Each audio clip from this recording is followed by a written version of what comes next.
Да, да, вы правильно заметили. В Грузии мы тетю называем три разными способами. Теида, мамида и бицола. Но это более конкретизирует, о каком идет речь, потому что сам слово, например, деида, содержится двух слов, соединение двух слов. Деда и да, ну, то есть мама и сестра. Мамида– это мама и да, а ну папа и сестра. Получается мамина сестра и папина сестра. Деида, мамида.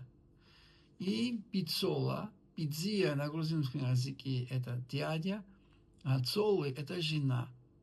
Пиццола из двух слов, пицция и цолы, получается жена дяди. Вот так тремя способами мы называем теть. Это более конкретизирует и понятно, о какой родственнике конкретно идет речь.